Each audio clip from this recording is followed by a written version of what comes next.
வணக்கம். செஃப்சர்க்கிள் ஒளியலை வரிசைக்கு வரவேற்கிறோம்.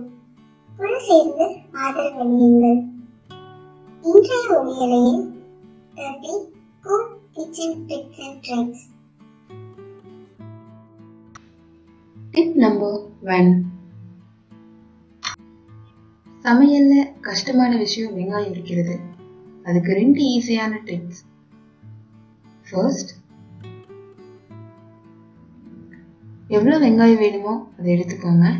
எடுத்துட்டு ஒரு கவர்ல அந்த வெங்காயத்தை போட்டு நல்லா ரேப் பண்ணிக்கோங்க. அதோட ஸ்மெல் வெளியே வரக்கூடாது. இப்படி ரேப் பண்ணிட்டு உங்க ஃப்ரிட்ஜில் கொண்டு போயிட்டு ஒரு 1 hour வச்சிருந்து அதுக்கப்புறம் எடுத்து பீல் பண்ணீங்கன்னா வெங்காயம் ரொம்ப ஈஸியாக உறிஞ்சிரும். ப்ளஸ் உங்களுக்கு கல்லரிச்சிட்டே இருக்காது. இல்லை எனக்கு அவ்வளோ டைம் இல்லை, இன்ஸ்டண்ட்டாக தான் வேணும் அப்படின்னு கேட்டிங்கன்னா அதுக்கு ஒரு டிப். வெங்காயத்தை ஒரு பவுலில் போட்டு அது டிப்பாகிற அளவுக்கு தண்ணி ஊற்றிக்கோங்க. ஊற்றிட்டு ஒரு 10 minutes கழிச்சு பீல் பண்ணால் எவ்வளோ பழைய வெங்காயம் இருந்தாலும் ஈஸியாக பீல் பண்ணிடலாம்.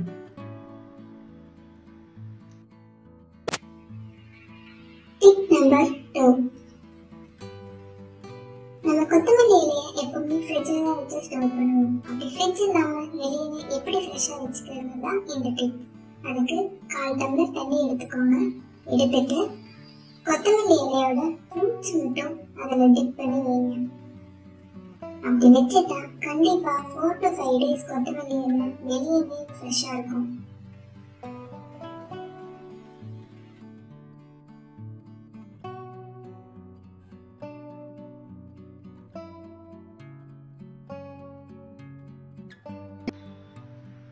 Tip number 3.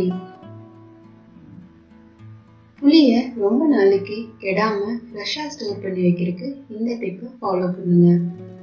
புளியை எப்போவுமே செராமிக் ஜாரில் ஸ்டோர் பண்ணி வைங்க. அதை எப்படி ஸ்டோர் பண்ணி வைக்கணும்னா, கல் உப்பை புளி கூட சேர்த்து நல்லா மிக்ஸ் பண்ணி ஸ்டோர் பண்ணீங்கன்னா கண்டிப்பாக புளி 1 yearக்கு மேலே ஃப்ரெஷ்ஷாக இருக்கும். Tip number 4. நம்ம சமைக்கும் போதோ இல்லை வேற ஏதாவது வேலை செய்யும் போதோ என்ன செஞ்சது ஆப்வியஸான ஒரு விஷயம். அப்படி என்ன செஞ்சிருச்சு அப்படின்னா, ஏதாவது ஒரு மாவு எடுத்து, மைதா மாவு, கோதுமை ஏதாவது எடுத்து அது மேலே போட்டு அதை அப்படியே வைப் பண்ணி எடுத்துட்டீங்கன்னா க்ளீன் ஆயிரும். என்ன பிசுக்கு சுத்தமாகவே இருக்காது. Tip number 5. சம்டைம்ஸ் நம்ம ஓவன் வந்து நான்வெஜ் சமைச்சாலோ இல்லை வேற ஏதாவது செஞ்சாலோ ரொம்ப ஸ்மெல்லாகவும் டர்ட்டியாகவும் இருக்கும். அதை க்ளீன் பண்ணுறதுக்கு ஒரு பவுலில் தண்ணி ஊற்றிக்கோங்க. ஊற்றிட்டு ஒரு லெமனை அதில் புழிஞ்சு விட்டுருங்க. அப்படி லெமன் புழிஞ்ச வாட்டர் எடுத்து உங்கள் ஓவனில் ஒரு 20 minutes ஹீட் பண்ணுங்க. ஹீட் ஆனதுக்கப்புறம் வெளியே எடுத்துட்டு ஓவன் நல்லா கூல் ஆகிற வரைக்கும் வெயிட் பண்ணுங்க. ஒன்ஸ் கூல் ஆனதும் ஒரு நல்ல க்ளீனான கிளாத் எடுத்து தொடச்சி எடுத்துட்டீங்கன்னா ஓவன் ஈஸியாகவும் க்ளீன் ஆயிரும். ப்ளஸ் நல்ல ஸ்மெல்லும் இருக்கும்.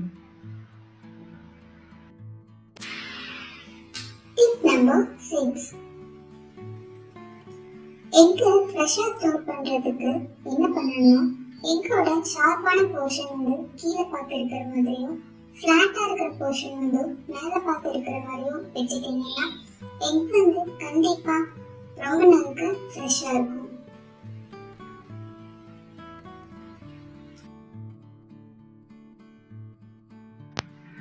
Tip number 7.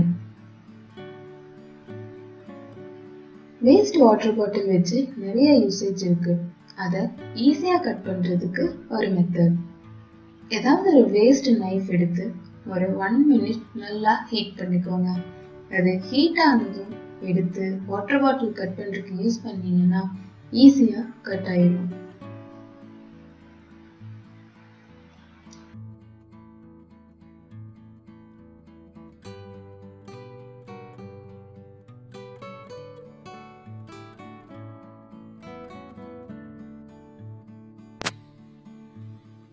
Tip number 8. நம்ம கட் பண்ண வாட்டர் பாட்டிலோட பாட்டம் வந்து எப்படி யூஸ் பண்ணலாங்கிறத இந்த டிப். இந்த பாட்டம்ல மண் நிரப்பி அதை ஒரு சின்ன சின்ன பிளான்ட் வந்து நீங்க போட்டு வச்சுக்கலாம். ஜஸ்ட் யூஸ் பண்ற மிளகா ஆகட்டும், இல்லை தக்காளி, இல்லை கொத்தமல்லி, இதெல்லாம் புளிஞ்சு விட்டு இது பண்ணீங்கன்னாவே அழகா செடி வளர்ந்துடும்.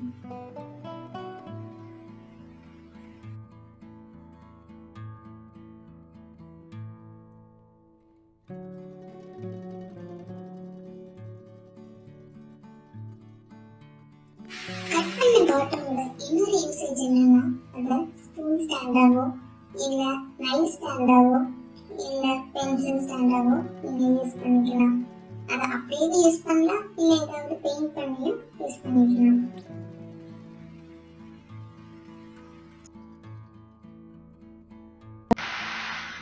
Tip number 9. நம்ம கட் பண்ண வாட்டர் பாட்டிலோட நெக் பார்ட் யூசேஜ் தான் பார்க்க போறோம். இந்த நெக் பார்ட்டை ஸ்டோரேஜ் கண்டெய்னரா யூஸ் பண்ணிக்கலாம். எப்படின்னா, ஏதாவது ஒரு மளிகை பொருள் எடுத்து கவர்ல போட்டுக்கோங்க. கவர்ல போட்டுட்டு அதோட டாப்பை வாட்டர் பாட்டிலோட மவுத் வழியா வெளியே வர மாதிரி எடுத்து டைட் பண்ணிக்கோங்க. அதை டைட் பண்ணி வச்சுட்டு நல்லா பிரிச்சு விட்டு கேப் போட்டு க்ளோஸ் பண்ணி வச்சிருங்க. உங்களுக்கு எப்போ வேணுமோ ஜஸ்ட் கேப் மட்டும் ஓப்பன் பண்ணி யூஸ் பண்ணிட்டு வச்சிடலாம். ஈஸியான அண்ட் மினிமம் ஸ்பேஸ் ஆக்குபை பண்ற கண்டெய்னர் ரெடி.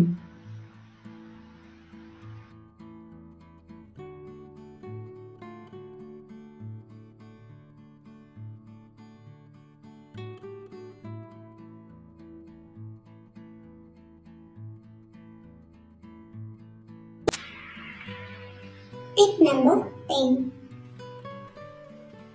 சம்டைம்ஸ் நம்ம லைட்டர் ஒர்க் ஆகாம போயிடும். அப்படி ஒர்க் ஆகாம போச்சுன்னா ஒரு நைஃப் எடுத்து அதோட டாப் நல்லா கிளீன் பண்ணி விட்டுருங்க.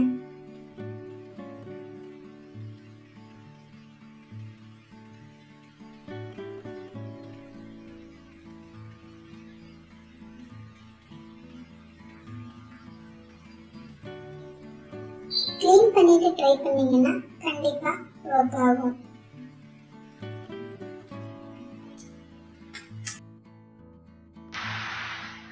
Tip number 11. நம்ம சர்க்கரையில எறும்பு வராம இருக்கிறதுக்காக ஒரு சூப்பரான ஐடியா. என்னன்னா, ஒரு 4 to 5 கிராம்பு சர்க்கரையில போட்டு வச்சிட்டீங்கன்னா எறும்பு கண்டிப்பா வராது.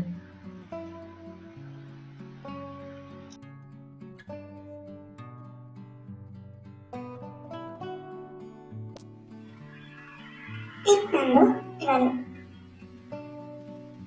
இந்த தேங்காய் ஃப்ரிட்ஜில் வைக்காம வெளியே ஃப்ரெஷ்ஷாக வைக்கிறதுக்கான டிப் தான் இது. அதுக்காக சால்ட் எடுத்து தேங்காயில் போட்டு நல்லா தடவி வச்சுக்கோங்க. அப்படி தடவி வச்சுட்டீங்கன்னா கண்டிப்பா ஒரு 3 to 4 days நீங்க தேங்காயை வெளியே வச்சு யூஸ் பண்ணலாம்.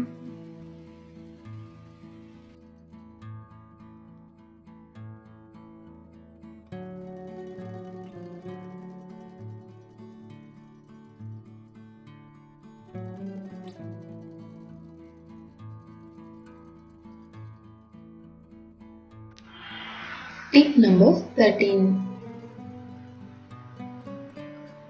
லெமன் ஃப்ரெஷ்ஷாகவும் ஜூஸியாகவும் ஃப்ரிட்ஜ் இல்லாமல் ஸ்டோர் பண்ணுறதுக்கான டிப் தான் இது. ஒரு கிளாஸ்ல தண்ணியை ஊற்றி வச்சுக்கோங்க. தண்ணியை ஊற்றி அதில் லெமன் போட்டு வச்சுட்டிங்கன்னா ரொம்ப நாளைக்கு ஃப்ரெஷ்ஷாக இருக்கும். டெய்லி ஒன்ஸ் தண்ணியை மாற்றிடுங்க.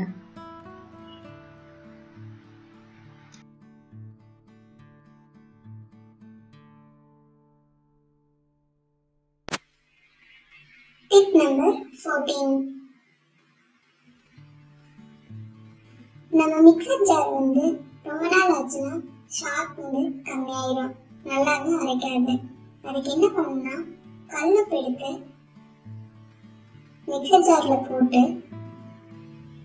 ஒரு 1 or 2 minutes நல்லா கிரைண்ட் பண்ணீங்கன்னா கண்டிப்பா பிளேட் நல்லா ஷார்ப் ஆயிடும்.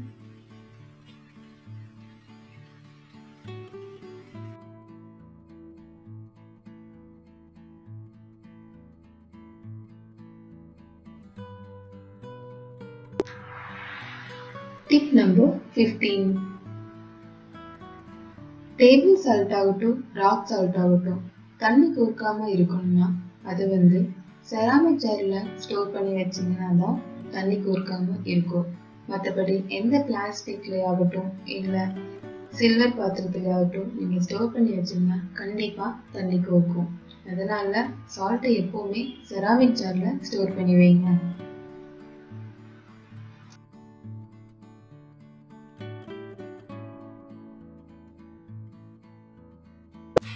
Tip number 16. நம்ம நியூவா ஏதாவது திங்ஸ் வாங்கினா அதில் கண்டிப்பா ஸ்டிக்கர் இருக்கும். அந்த ஸ்டிக்கர் ரிமூவ் பண்றது கொஞ்சம் ரிஸ்கான டாஸ்க் தான். அதை ரிமூவ் பண்ணும்போது பாதி வந்தும் பாதி வராமலும் இருக்கும். அப்படியெல்லாம் இல்லாம அதை சுத்தமா ரிமூவ் பண்றதுக்கான டிப்ஸ் தான் இது. ஸ்டிக்கர் இருக்கிற பார்ட்டை ஃப்ளேம்ல ஒரு 30 seconds to 1 minute காமிங்க. காமிச்சிட்டு எடுத்து ரிமூவ் பண்ணீங்கன்னா ரொம்ப ஈஸியா ரிமூவ் ஆயிடும். அது பிளாஸ்டிக் ப்ராடக்டா இருந்தா அதுக்கு என்ன பண்ணணும்னா நெயில் பாலிஷ் ரிமூவர் எடுத்து ஒரு காட்டன் வச்சு அந்த ஸ்டிக்கர் மேல நல்லா அப்ளை பண்ணி விட்டுருங்க. நல்லா அப்ளை பண்ணி விட்டுட்டு ஒரு 30 seconds கழிச்சு ரிமூவ் பண்ணீங்கன்னா ரொம்ப ஈஸியா ஸ்டிக்கர் ரிமூவ் ஆயிடும்.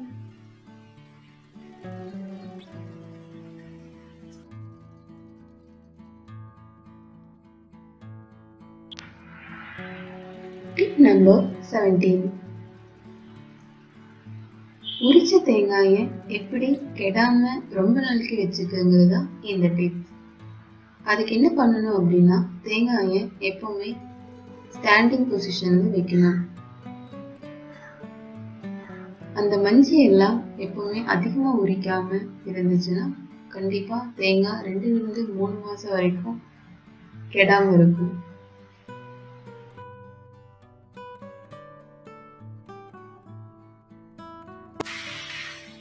Tip number 18. நம்ம சமைக்கும் போது கையில சூடு படுறது அடிக்கடி நடக்கிற விஷயம். அப்படி சூடு பட்டுச்சு அப்படின்னா உடனே கோதுமை மாவு எடுத்து எந்த இடத்துல சூடு பட்டுச்சோ அந்த இடத்துல அப்ளை பண்ணி விட்டீங்கன்னா எரிச்சலும் இருக்காது, பிளஸ் கை புண்ணு ஆகாது. Tip number 19. நம்ம சிலிண்டரை தூக்குறதோ இல்லை ஒரு இடத்துல இருந்து இன்னொரு இடத்துக்கு மூவ் பண்ணுறதோ கொஞ்சம் கஷ்டமான விஷயம். அதுக்காக இந்த சிலிண்டர் வீலை வாங்கி வச்சுட்டீங்கன்னா ரொம்ப ஈஸியா சிலிண்டரை மூவ் பண்ணிக்கலாம்.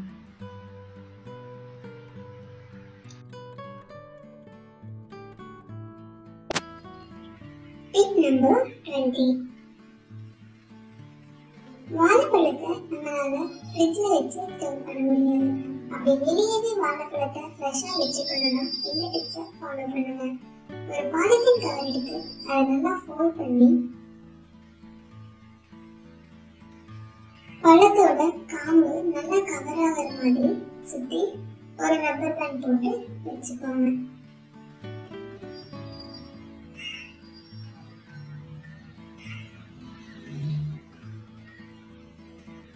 அப்படி வச்சுட்டீங்கன்னா கண்டிப்பா பழம் 1 to 2 weeks ஃப்ரெஷ்ஷா இருக்கும்.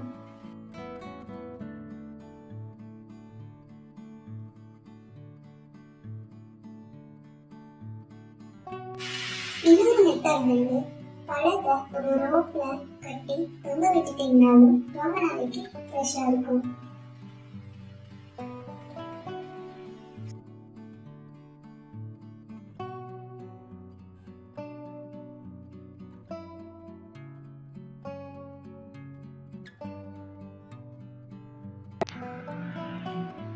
Tip number 21. சன்னா பட்டாணி இது எல்லாமே ரொம்ப நேரம் ஊற வச்சா மட்டும்தான் சமைக்க முடியும். அப்படி இல்லாம இன்ஸ்டன்டா ஒரு 1/2 hourல இதை சமைக்கிறதுக்கான டிப்ஸ் தான் இது. தண்ணியை எடுத்து நல்லா பாயில் பண்ணிக்கோங்க. பாயில் பண்ணிட்டு அதுல சன்னாவை போட்டு ஒரு 30 minutes ஊற வச்சிருங்க. அதுக்கப்புறம் எடுத்து பார்த்தா நல்லா ஊறி இருக்கும். இப்போ இதை வேக வச்சீங்கன்னா ஈஸியா குக் ஆயிடும்.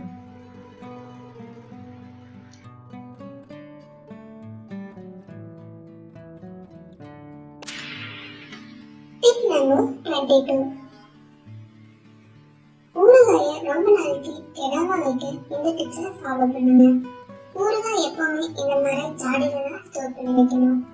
பிளஸ் ஈரமான ஸ்பூன் எதுவும் யூஸ் பண்ணக்கூடாது. ஊறுகாயை மந்த்லி ஒன்ஸ் வெயில்ல ஒரு 15 மினிட்ஸ் வச்சு எடுத்துட்டீங்கன்னா 1 இயர் ஆனாலும் கெடாம அப்படியே இருக்கும்.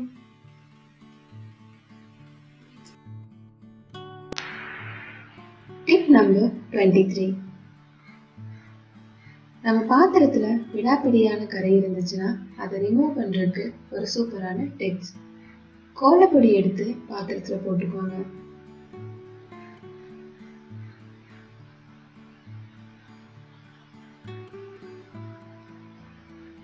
போட்டுட்டு நம்ம ரெகுலரா யூஸ் பண்ற ஸ்க்ரப் எடுத்து நல்லா ஸ்க்ரப் பண்ணி எடுத்தீங்கன்னா எந்த கரையா இருந்தாலும் ரிமூவ் ஆகும்.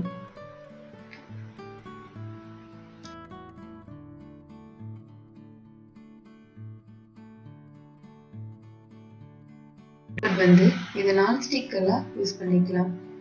டூத் பேஸ்ட் எடுத்து கரை இருக்கிற பக்கம் போட்டு நல்லா ஸ்க்ரப் பண்ணீங்க அப்படின்னா எந்த கரையா இருந்தாலும் போயிடும்.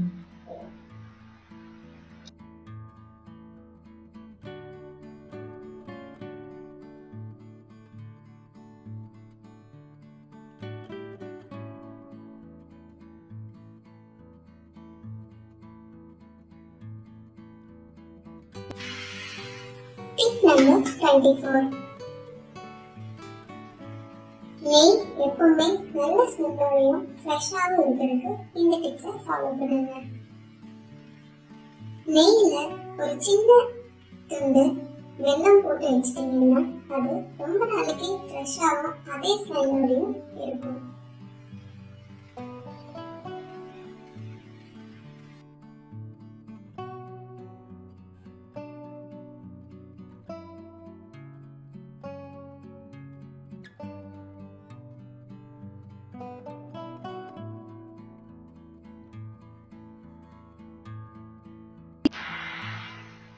Tip number 25. நம்ம வீட்ல இந்த கிச்சன்ல எறும்பு வராம இருக்கிறதுக்கு இந்த டிப்ஸை ஃபாலோ பண்ணுங்க. தண்ணி எடுத்துக்கோங்க. தண்ணி எடுத்து அதுல ஒரு லெமன் கட் பண்ணி புழிஞ்சு விட்டுக்கோங்க. பிளஸ் 2 கற்பூரத்தை எடுத்து அந்த தண்ணியில நல்லா பொடிச்சு விட்டுருங்க.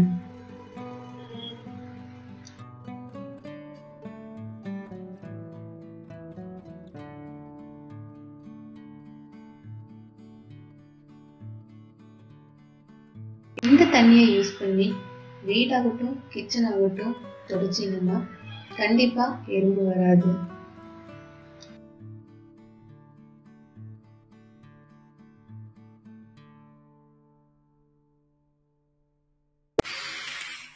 Tip number 26. நீங்க சமைக்கிற நான்வெஜ் ரொம்ப சாஃப்டா இருக்கணுமா? அப்ப இந்த டிப்ஸை ஃபாலோ பண்ணுங்க. நான்வெஜ் செய்யும்போது ஒரு ஸ்பூன் கர்ட் அதில் ஆட் பண்ணிட்டீங்கன்னா ரொம்ப சீக்கிரமாகவும் குக் ஆயிடும், பிளஸ் சாஃப்டாகவும் இருக்கும். Tip number 27. இஞ்சியை 2 to 3 months ஃப்ரெஷ்ஷா வச்சுக்கிறதுக்கு தான் இந்த டிப்ஸ். ஒரு கப்ல மணல் எடுத்துக்கோங்க.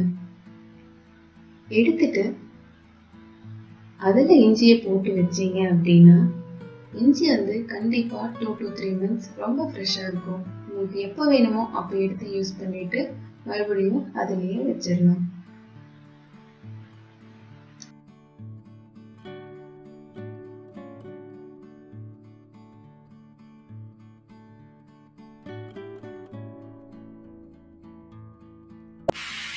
Tip number 28. எக் வந்து உடையாம பாயில் பண்றதுக்கான டிப்ஸ் தான் இது. எப்பவுமே எக் பாயில் பண்றதுக்கு நல்லா திக்கான பாத்திரம் எடுத்துக்கோங்க. எடுத்துட்டு தண்ணியை ஊற்றி அதில் ஒரு டேபிள் ஸ்பூன் கல்லுப்பு ஆட் பண்ணிக்கோங்க. கல்லுப்பு போட்டுட்டு எவ்வளோ முட்டை வேணுமோ அவ்வளோ முட்டையை அதில் போட்டுக்கோங்க. அதுக்கப்புறம் ஒரு 1/4 டேபிள் ஸ்பூன் எண்ணெய் ஊற்றி சிம்ல வச்சு பாயில் பண்ணுங்க. பாயில் ஆனதுக்கப்புறம் வெளியே எடுத்து ஒரு 2 to 3 minutes அதே தண்ணியில் விட்டுருங்க. அதுக்கப்புறம் அந்த தண்ணியை ஃபில்டர் பண்ணிட்டு கோல்ட் வாட்டர் ஆட் பண்ணி ஒரு 2 minutes விட்டுருந்து அதுக்கப்புறம் எடுத்து உரிச்சிங்கன்னா எக் வந்து பர்ஃபெக்டாக வந்துடும்.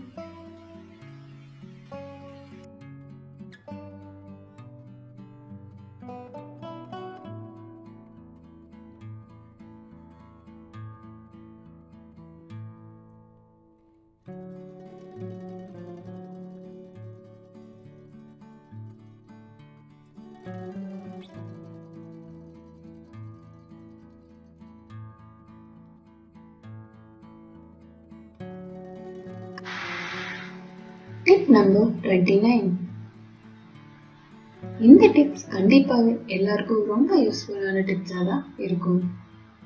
நம்ம வீட்ல யாராவது புதுசா வந்து சமைச்சாங்கன்னா எந்தெந்த பொருட்கள் எந்தெந்த பாக்ஸ்ல இருக்கு அப்படிங்கறது கண்டுபிடிக்கிறது ரொம்ப கஷ்டமா இருக்கும். அவ்வளவு ஏன் நமக்கே சம்டைம்ஸ் வந்து எது எங்கெங்க வச்சிருக்கோம் அப்படிங்கிறது தெரியாது. அப்படி இல்லாம யாரு வேணாலும் ஈஸியா ஐடென்டிஃபை பண்ணிக்கிறதுக்காக தான் இந்த டிப்ஸ். ஒரு பேப்பர் எடுத்து அதை சின்ன சின்ன பீஸா கட் பண்ணிக்கோங்க. கட் பண்ணிட்டு நம்ம இதுல என்னென்ன பொருட்கள் இருக்கோ அதோட நேம்ஸ் எல்லாம் எழுதிக்கோங்க.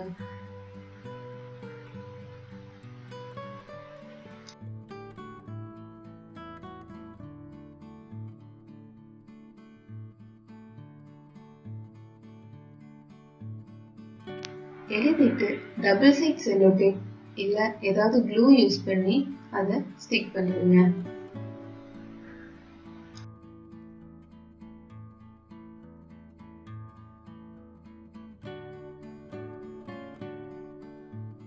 அப்படி ஸ்டிக் பண்ணி வச்சிட்டீங்கன்னா கண்டிப்பா யாரு வேணாலும் ஈஸியா உங்க கிச்சன்ல சமைக்க முடியும்.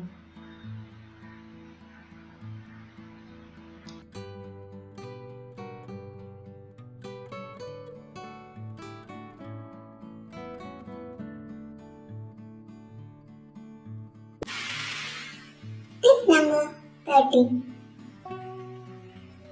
இந்த டிப்ஸ் ரொம்பவே யூஸ்ஃபுல்லான டிப்ஸ். பூண்டு உரிக்கிறது கொஞ்சம் கஷ்டமான விஷயம் தான். அதை எப்படி உரிக்கிறது அப்படிங்கிறத 3 மெத்தட்ல சொல்ல போறேன். ஃபர்ஸ்ட் வந்து பூண்டை நல்லா தட்டிக்கோங்க. அப்படி தட்டி அதை வந்து உரிச்சிங்கன்னா ரொம்ப ஈஸியா வந்துடும்.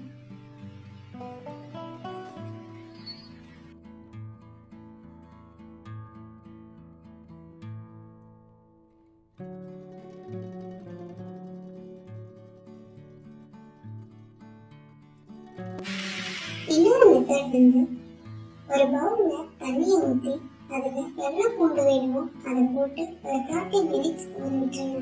அதுக்கப்புறம் எடுத்து பேர் பண்ணீங்கன்னா ரொம்ப ஈஸியா வந்துடும். தேர்ட் மெத்தட் என்னன்னு பார்த்தீங்கன்னா ஒரு பேன்ல பூண்டை போட்டு ஒரு 2 to 3 மினிட்ஸ் வந்து நல்லா ஹீட் பண்ணுங்க. ஹீட் பண்ணிட்டு அதை கொஞ்சம் ஆற விட்டு அதுக்கப்புறம் எடுத்து உரிச்சிங்கன்னா ரொம்ப ஈஸியா வந்துடும்.